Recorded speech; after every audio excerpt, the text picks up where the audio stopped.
अब बात कर लेते हैं हम किसकी, मदरबोर्ड की। तो मदरबोर्ड आपको इतना बड़ा जो प्लेट है जो सीपीयू में रहता है या फिर आप देखोगे मतलब कैबिनेट में रहता है, कैबिनेट के अंदर ही फिट रहता है, जिसमें देखिए पीछे की साइड आपको कंप्लीट पोर्ट देखने को मिलेंगे, जिसमें आपको जो है PS2 जो पोर्ट है जिसमें कीबोर्ड माउस फंसते थे पहले, फिर उसके बाद आपको BGA पोर्ट देखने को मिल जाएगा, USB मिल जाएगा, यहाँ पर देखिए पैरेलल पोर्ट है जिसमें प्रिंटर भी अटैच किया जाता था पहले, ईथरनेट पोर्ट है, लैन कार्ड मतलब यहाँ पे होता है, लैन केबल अटैच होती है, USB और एक्स्ट्रा है यहाँ पे भी, कुछ साउंड से रिलेटेड पोर्ट आपको मिल जाते हैं जिसके थ्रू आप क्या करते हो, साउंड यानी माइक्रोफोन स्पीकर यहाँ से कनेक्ट कर पाते हो।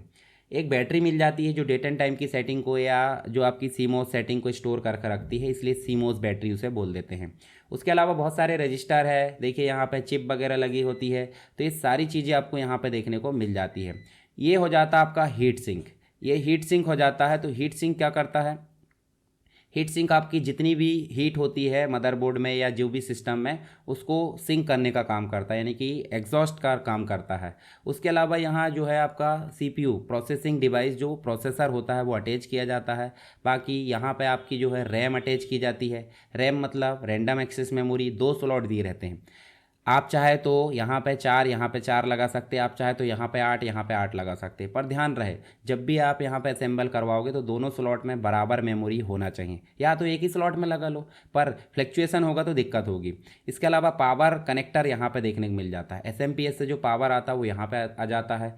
अब इसके अलावा ये आप देखोगे तो ये देखिए एक्सपेंशन स्लॉट दिखेंगे, एक्सपेंशन स्लॉट बोले तो यहाँ पे 5 दिख रहा है। मान लो एक में आपने ग्राफिक्स कार्ड लगा दिए, एक में आपने नेटवर्क कार्ड लगा दिए, एक में साउंड कार्ड लगा दिए, और अलग एक्स्ट्रा भी हो सकते हैं। तो ये जो है आप सभी क्या कहलाते हैं, एक्सपेंशन स्लॉट कहलाते हैं, जिसमें अलग से कार्ड हम यहाँ पे अटैच करते हैं। तो ये हो गया कंप्लीट आपका मदरबोर्ड।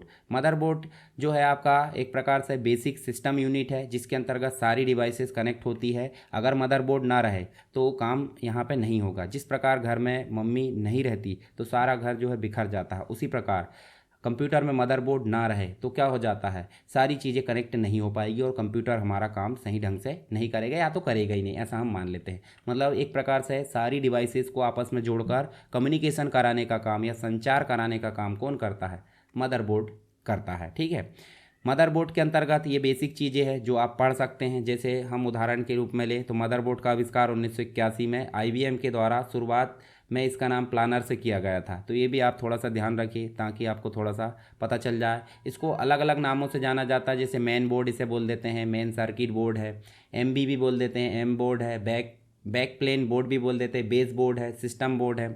इसके अलावा मेन प्रिंटेड सर्किट बोर्ड जिसे हम PCB बोल देते हैं। तो ये सारे नामों से इसे जाना जाता है मदरबोर्ड को। तो काफ़ी ज़्यादा इंपॉर्टेंट है मदरबोर्ड, जो आपको पता होना बहुत ज़रूरी है। मदरबोर्ड अलग अलग प्रकार के हो सकते हैं, तो थोड़ा सा आप ध्यान में रख सकते हैं। इंटीग्रेटेड होते हैं, non integrated, desktop motherboard, laptop और सर्वर। तो सर्वर का तो सर्वर में यूज़ किया जाएगा, लैपटॉप में, डेस्कटॉप का नॉन इंटीग्रेटेड मदरबोर्ड और इंटीग्रेटेड। तो ये अलग अलग आपको देखने को मिल जाते हैं। अब मदरबोर्ड में जो पार्ट होते हैं उनके बारे में मैंने पहले भी बता दी हूँ, जैसे पावर कनेक्टर जो आपने देख चुके थे, CPU का सॉकेट जहाँ CPU अटैच किया जाता है, इनपुट आउटपुट पोर्ट आपने पीछे देखे होंगे, देखिए सारे पोर्ट। इसके अलावा आपने बायोस की जो सेटिंग है वो कहाँ स्टोर होती है, सीमोस में। तो सीमोस भी आप देख सकते हैं यहाँ, सीमोस मतलब कॉम्प्लीमेंट्री मेटल ऑक्साइड सेमीकंडक्टर होता है, लिथियम सेल होता है ये 3.0 वोल्ट का। रैम रैंडम एक्सेस मेमोरी, जो मेमोरी होती है वो स्लॉट आपने देख लिया, यहाँ पे स्लॉट जहाँ अटैच किया जाता है। IDE कनेक्टर होता है जहाँ पे आप जो है SATA डिवाइस को कनेक्ट करते थे पहले। ठीक है, IDE कनेक्टर मतलब जो पैरेलल डिवाइस होती थी, और SATA कनेक्टर के लिए यहाँ SATA कनेक्टर होता है। एक्सपेंशन कार्ड स्लॉट भी हमने देख लिए, तो ये चीज़ें आपको समझ में आ गई। स्टोरेज कनेक्टर भी आप देख सकते हैं यहाँ पे, USB वगैरह। को प्रोसेसर यहाँ पे देख सकते हैं। ठीक है, USB पोर्ट है, PS2 पोर्ट है, ये देखिए ये USB पोर्ट तो ये दिख रहा है आपको, PS2 ये दिख रहा है। तो ये सारे जो है मदरबोर्ड के पार्ट्स होते हैं। इसके अलावा गेमिंग के लिए भी पोर्ट होते हैं, पैरेलल पोर्ट हो सकते हैं, साउंड कार्ड के लिए पोर्ट हो सकते हैं, कम्युनिकेशन के लिए पोर्ट हो सकते हैं, डिस्प्ले कनेक्टर के लिए पोर्ट है।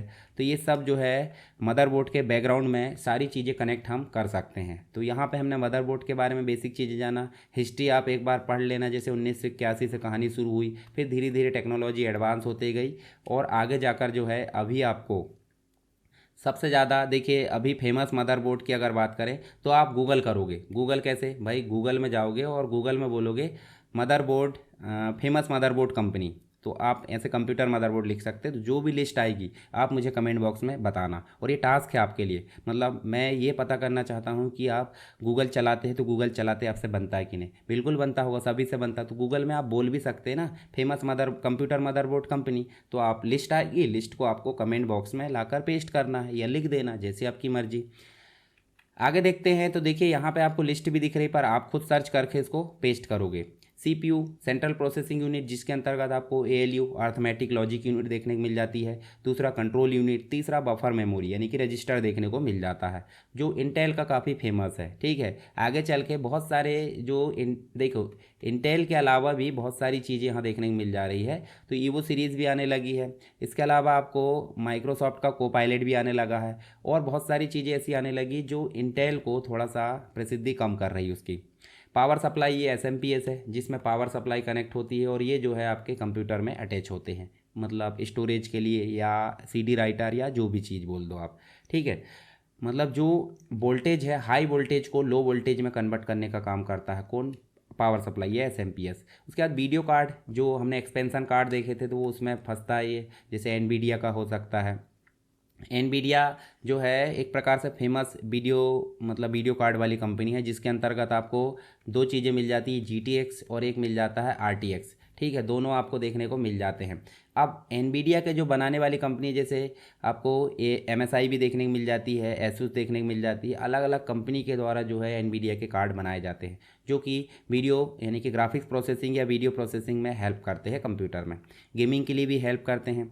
नेटवर्क कार्ड की बात करें तो नेटवर्क कार्ड वायरलेस भी हो सकता है और वायर वाला भी हो सकता है। ठीक है, नेटवर्क इंटरफेस कार्ड इसे हम बोल देते हैं। जैसे यहाँ ईथरनेट केबल, पीछे से लैन कार्ड फंसा के या लैन केबल फंसा के हम इंटरनेट चलाते हैं।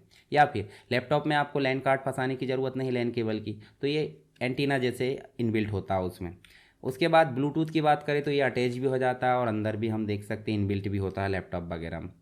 चलिए, ये तो बात हो गई हमारी हार्डवेयर की। हार्डवेयर हमने विस्तार से यहाँ पे देख लिए, जिसके अंतर्गत हमने सीपीयू यानी कैबिनेट के अंतर्गत मदरबोर्ड और मदरबोर्ड के पार्ट्स के बारे में यहाँ पे विस्तार से पढ़ा। अब बात करते हैं कंप्यूटर के सॉफ्टवेयर की। तो कंप्यूटर के सॉफ्टवेयर के बारे में हम आगे विस्तार से बात करेंगे।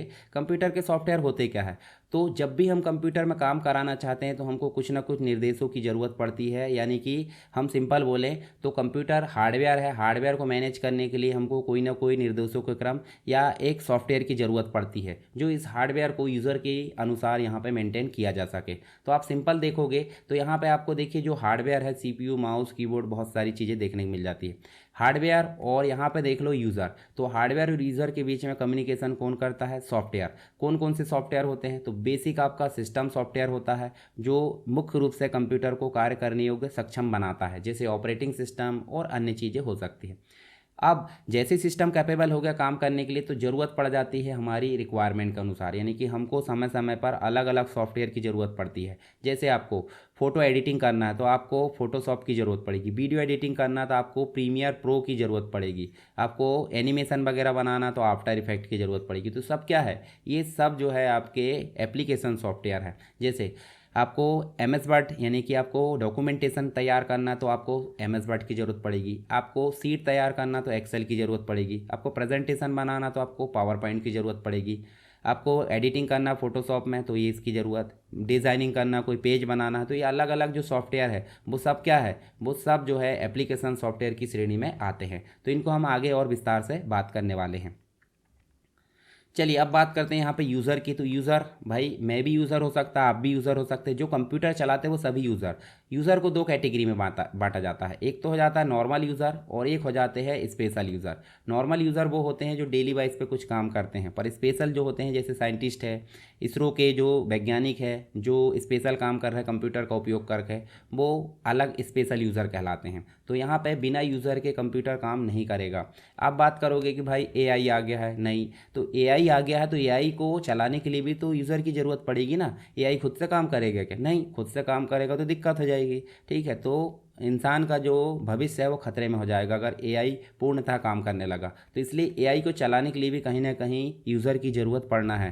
तो कितने भी कुछ हो जाए यूज़र बहुत महत्वपूर्ण होगा।